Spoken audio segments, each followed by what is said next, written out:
Sa video na ito ay pag-uusapan po natin si Dogecoin, ang meme coin na dati ginawang biro lang pero ngayon ay unti-unting bumabalik ang kanyang lakas. Ayon po sa isang analyst mula sa TradingView, mukhang oras na raw para ang mga bulls ang siyang maghari.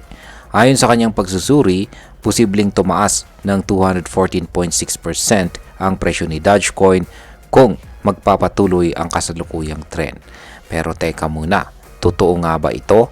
May basihan ba ang prediction na ito? At ano ang ibig sabihin nito para sa atin bilang mga Pinoy crypto traders at investors na interesado rito kay Dogecoin?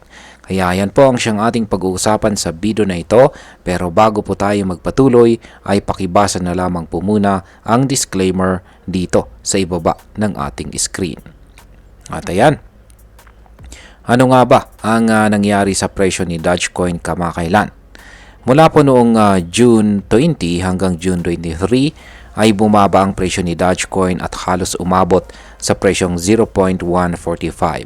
Pero hindi dito nagtapos ang kwento dahil mabilis po itong bumawi at nagpakita ng V-shape recovery. Ibig sabihin po nito ay mabilis ang pagtaas pabalik matapos ang pagbaba na karaniwan pong indikasyon ng strong bounce back. Pagdating po ng June 26, si Dogecoin ay naging stable sa pagitan po ng presyong 0.162 hanggang 0.167. Hindi po siya umaakyat or bumabagsak ng malaki. Isa itong sinyalis ng tinatawag na sideways trading na madalas pong nangyayari kapag may accumulation phase. Ngayon, ano naman po ang ibig sabihin ng accumulation phase at bakit po ito mahalaga? Ayon po sa Wyckoff theory, ang accumulation phase ay ang yugto kung kailan ang malalaking investors o tinatawag nating smart money ay tahimik na bumibili ng asset habang hindi pa napapansin ng karamihan. Dito po pumapasok ang analysis ni Setups FX mula po sa TradingView. Ayon sa kanya, may mga change of character. Yan or yan, QCH sa chart ni Dogecoin. Ito ang mga sinyalis na may nagbabago sa galaw ng market. Mula sa bearish ay unti-unting nagiging bullish. Bukod po dito ay may mga tinatawag ding fair value gaps at imbalances na lumilitaw. Sa simpleng paliwanag, ito yung mga lugar sa chart na posibleng balik-balikan ng presyo. At kadalasan ay dito umaabot ang target kapag umakyat ang market. Kaya yan ang nakikita nating chart dito ay ang weekly chart time frame ni Dogecoin. Ngayon ay meron bang mga historical na basihan ang posibleng pag-angat ni Dogecoin na ito? Ang kasagutan po sa katanungan na yan ay oo. Kaya balikan natin ang nakaraang galaw ni Dogecoin mula pa noong March 2024. Umakyat si Dogecoin ng hanggang 0.2286. Pero mula dito ay bumuo po siya ng descending trend line.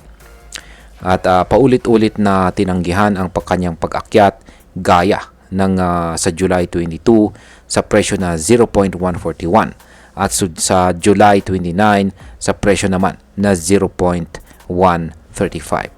Ngunit noong December 2, 2024, nabasag niya ang trend line na ito.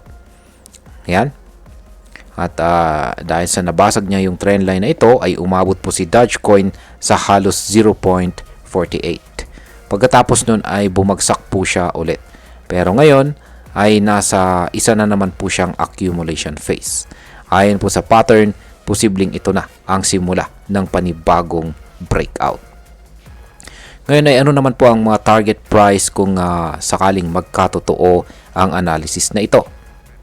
Base po sa kasalukuyang presyo na 0.1653, ini-estimate ng analyst na si Setups FX na pwedeng umabot daw si Dogecoin sa presyong 0.52.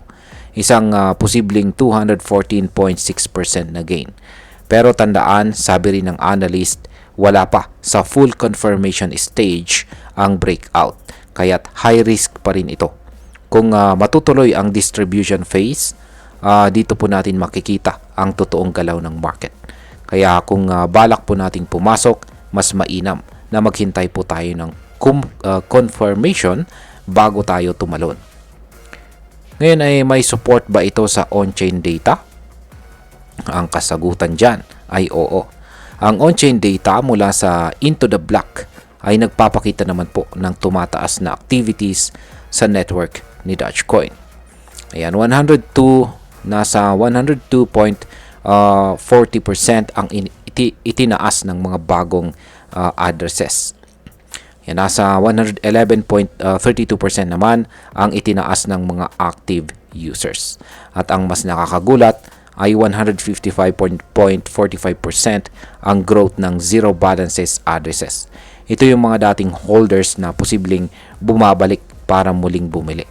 Ang mga datos na ito ay solid na indikasyon ng accumulation. Kung dadami pa ang users at investors, mas malaki po ang posibilidad na tumaas nga ang presyo ni Dogecoin. Ngayon ay ano naman po ang sinasabi ng ibang mga analyst. Isa po sa mga analyst sa Twitter na si Chris ay nagpost ng chart noong June 24. At ayon sa kanya ay tumalbog si Dogecoin mula sa multi-year support trend line at nananatili pa rin ito sa higher low structure. Ang ibig sabihin nito ay kahit bumababa minsan ang presyo, mas mataas pa rin ang bawat sunod na low na sinyalis ng uptrend. At kung magtutuloy-tuloy ito, pwede pong makapasok si Dogecoin sa tinatawag na ascending channel. Ang bold prediction po ni Chris ay pwedeng umabot si Dogecoin sa presyong $1. At kung talagang maganda ang galaw ng market, baka maabot pa niya ang presyong $1.40. Ngayon ay pag-usapan naman po natin ang maaring maging epekto nito para sa atin bilang mga Pinoy crypto traders at investors ni Dogecoin. Yan, para sa atin ay mahalaga po ang balitang ito. Una, ang potensyal na 214% pump ay malaking oportunidad. Pero dapat po nating tandaan, hindi po ito guaranteed. Ang tamang mindset dito ay risk management. Hindi porket may posibilidad na tumaas ay papasok agad tayo. Ang market po ay unpredictable at hindi ito parang sugal. Mas mainam po na obserbahan muna at maghintay ng kumpirmasyon bago po tayo magdesisyon. Para naman po sa mga long-term holders, kung naniniwala ka pa rin kay Dogecoin, maaring ito na ang tamang panahon para pag-isipan kung magdadagdag po tayo ng ating hawak or holdings or maghihintay muna ng breakout. Bilang panghuli, ang masasabi ko naman tungkol dito ay sa tingin ko, si Dogecoin ay patuloy pa ring sinusubaybayan ng mga tao kahit maraming nagsasabing wala na itong tunay na gamit. Pero hindi po natin maitatanggi ang lakas ng community nito, lalo na kapag nagsimula na ulit ang crypto bull market. Ang Wyckoff patterns, on-chain activity at saka technical analysis ay nagsasabi na may posibilidad po talaga ng pag-angat. Pero hindi po sapat ang possibility lamang. Kailangan po ng strategy, timing, at saka tamang pag-manage ng risk. Kung ako po ang tatanungin, magandang bantayan itong si Dogecoin ngayon. Hindi po ito panahon para sumugal agad, pero ito ay magandang panahon para mag-research, magplano at maging alerto sa magiging kilos ng market sa mga susunod na linggo. At ayan, hanggang dito na lamang po tayo sa video na ito mga ka-crypto. Marami pong salamat sa panunood. Ingat po tayo lagi at God bless po sa ating lahat.